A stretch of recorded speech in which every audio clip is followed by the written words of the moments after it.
You might have noticed the headlines slowly picking up speed. New property tax surcharges, extra fees, and surprise assessments aimed squarely at luxury second homes and non-owner occupied properties. At first, it sounded like one state experimenting with policy. Now it's starting to look like the beginning of a national trend. If you own a vacation home, an investment property, or even just a house you don't live in year-round, this isn't just tax policy talk. It could affect your bottom line sooner than you think. So today, we're going to break it all down. What these surcharges are, where they're spreading, what they could cost you, and what steps you can take now to stay ahead before your property becomes a financial target. Moving on, let's answer the first big question. Why now? Luxury home surcharges, sometimes called non-owner property taxes, are extra property tax levies, or annual fees placed on homes that exceed a certain value threshold and aren't used as primary residences. The theory behind them is simple. If a property sits vacant much of the year or functions only as a seasonal residence, it contributes less to local communities. Think schools,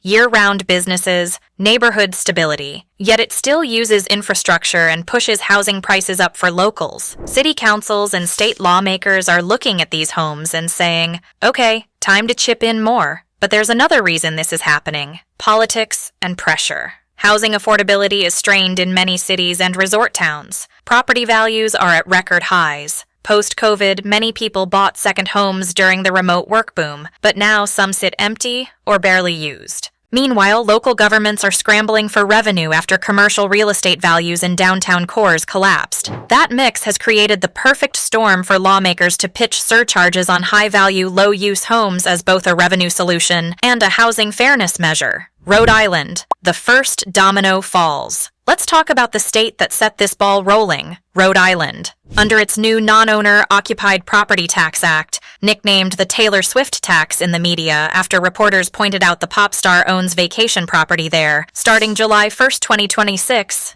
any residential property worth over $1 million, not owner-occupied, and used fewer than 183 days per year, will face a surcharge. But here's a key detail. The surcharge only applies to the value above $1 million. So, if your Rhode Island vacation home is assessed at $2 million and you don't meet the occupancy or rental exemption, the surcharge applies to just that extra $1 million, not the entire value. The rate? $2.50 per $500 above the threshold. That's $5,000 a year on top of your regular property taxes, just for owning a property you don't use enough. Other states catching on. Rhode Island might be first, but it definitely won't be last. Montana passed laws in 2025, shifting property tax burdens towards second homes and short-term rentals while lowering taxes for full-time residences. Implementation phases run through 2026, giving local governments time to adjust assessments and owners time to react. Meanwhile, counties in Cape Cod, Massachusetts, are floating luxury home transfer taxes to fund affordable housing. California cities are debating mansion taxes and vacancy surcharges, while Maine lawmakers have introduced bills targeting out-of-state vacation homeowners. Every time one of these proposals passes, neighboring states start looking over and thinking, why not us? What this could actually cost you. Let's put numbers on this so you can see the real-world impact. Scenario 1. You own a Rhode Island beach house assessed at $2 million.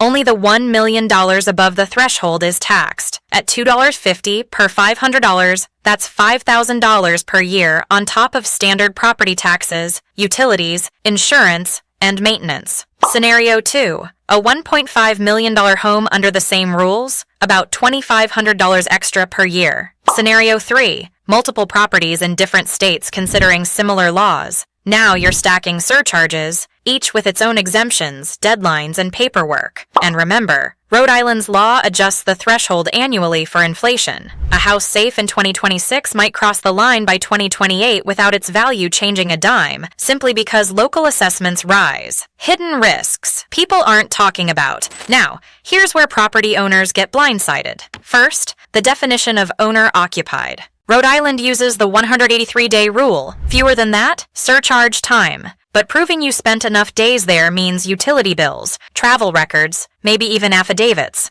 No proof? No exemption. Second, rental exemptions require documentation, leases, tax records, and proof of income reporting. Forgot to register a rental? You might lose the exemption even if you rented it out legitimately. Third, Assessment errors. High-value homes often get overassessed. If you don't appeal inflated values before surcharges kick in, you could be paying thousands on phantom value. Smart moves to prepare now. So what can you do? Check your current assessed value and compare it to thresholds. Don't guess, get the real number from your assessor's office. Increase occupancy days if possible. Spend more time there or rent it out long enough to qualify for exemptions. Keep meticulous records. Utility bills, rental agreements, travel logs, even Airbnb calendars. Paperwork wins audits. Appeal inflated assessments before surcharges hit. Lowering your official value could save thousands annually. Time purchases or sales strategically. Buying right before a law takes effect might shield you temporarily. Selling later might mean disclosing future costs to buyers. Market-wide effects coming. These laws won't just affect individual owners, they could reshape whole markets. Luxury buyers may pause purchases in surcharge-heavy states. More owners might convert homes to long-term rentals to hit exemption requirements, boosting rental supply in some areas.